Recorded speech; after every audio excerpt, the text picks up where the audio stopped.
नमस्कार दर्शक मित्रों, एफजी भक्ति चैनल में मैं आपका स्वागत करता हूं। मैं एस्ट्रोलॉजर आर्यच सोनी आपके लिए लेकर आया हूं आपकी राशियों का भविष्यफल।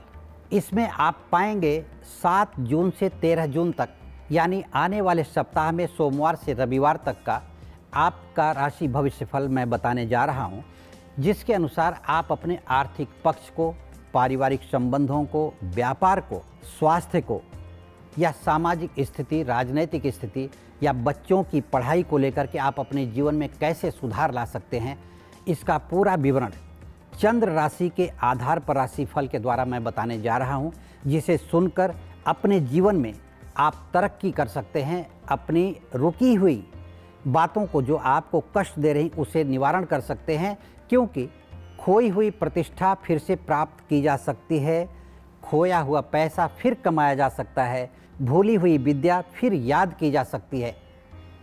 लेकिन खोया हुआ समय, एक बार आप अपना स्वास्थ्य भी खो देते हैं तो चिकित्सा जगत से संपर्क करके अपने स्वास्थ्य को भी पा सकते हैं, लेकिन खोया हुआ समय फिर कभी वापस पाया नहीं जा सकता। उसके बाद सिर्फ पश्चाताप ही हाथ लगता है। इसलिए राशि भविष्य के अनुसार आप अपने राशिफल को सुनकर अपने जीवन में कैसे तरक्की करना है उसे पूरी तरह से जान सकते हैं और अपने जीवन को संभाल सकते हैं।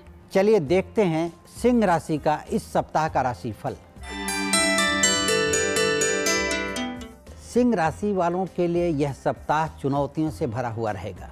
कामों की व्यस्तता उनके ऊपर हावी रहेगी और इसी व्यस्त होने के कारण वे लोग अपने आप को जितना खुश रखना चाहते हैं उतना खुश रख नहीं पाएंगे और ये खुशी नहीं मिलने के कारण उनके अंदर एक चिड़चिड़ापन पैदा होगा, जिसका प्रभाव उनके परिवार, उनके मित्रों, उनके रिश्तेदारों पर भी झलकेगा।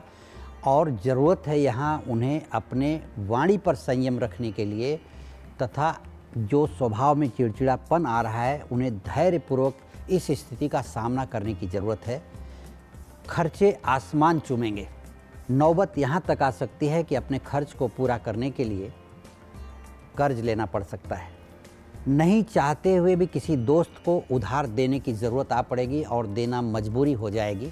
बच्चे तकलीफ़ देने की कोशिश करेंगे, इतने जो बड़े हो चुके हैं, और छोटे बच्चे आपसे अपनी ज़रूरत की सामानों को मांगेंगे। आप उनकी ज़रूरतों को पूरा नहीं कर पाएंगे तो बच्चों के साथ भी अनबन होगी और यही कारण है कि आपकी पत्नी के साथ आपके संबंधों में दरार आ सकती है और वह विवाद बढ़ सकता है। इसलिए आपको घरेलू विवाद पर भी संयम रखने की ज़रूरत होगी। व्यापारिक प्रतिष्ठान में आपकी उन्नति होगी।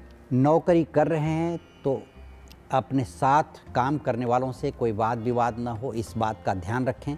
किसी भी प्रकार की अड़चन को अपने सहयोगी से सलाह लेकर के दूर करें। सरकारी कामों में अड़चन आ सकती है, रुकावट पैदा हो सकती है। टैक्स से संबंधित कामों के कागजात जरूरी होंगे, देखने संभालने जरूरी होंगे, क्योंकि टैक्स से संबंधित परेशानियां बढ़ सकती हैं। सरकारी कामों के लेन देन में तकलीफ आ सकती है। कोर्ट कचहरी के मामले जो बहुत दिनों से लंबित थे, वह आपके हित में विजय होगी, ऐसा समय इस सप्ताह बता रहा है आपके ग्रह नक्षत्रों की स्थिति। कहा जाता है कि किसी भी कार्य को करने से पहले उतावलापन नहीं आना चाहिए। कहने का मतलब यह है कि उतावलेपन की जो झलक आपके अंदर दिखाई दे रही है वह कहीं ना कहीं आपको तकलीफ़ दे सकती है। इन सभी बातों से बचने के लिए, नए कार्य को पूरा करने के लिए जो जगह आप लेना चाहते हैं, उस जगह ज़मीन की खरीदारी के लिए आपके जीवन में जो रुकावट आ रही है, आर्थिक पक्ष आपका जो कमज़ोर हो रहा है, उसे पूरा करने के लिए मैं चाहूँगा कि गाय को चारा खिलाएं। यह उपाय आपके लिए बता रहा हूँ कि आप जब गाय को चारा खिलाएंगे तो आपके रुके हुए काम बनते हुए नजर आएंगे। भगवान शिव की पूजा करें और सूर्य को रोज़ सुबह जल दें। इन उपायों से आपके जीवन की तमाम परेशानियां दूर होती जाएंगी और आपका भाग्य प्रबल होता जाएगा। इसी के साथ मैं परमेश्वर से प्रार्थना करता हूं कि मेरे द्वारा दी गई जानकारी से आप लोगों का जीवन सुखमय बनेगा। आप एफजी भक्ति चैनल को शेयर, लाइक और सब्सक्राइब जरूर करें। मैं आप सभी लोगों के सुखमय जीवन की मंगल कामना करता हूँ। आप लोग सुखी रहें, सुरक्षित रहें और स्वस्थ रहें। धन्यवाद।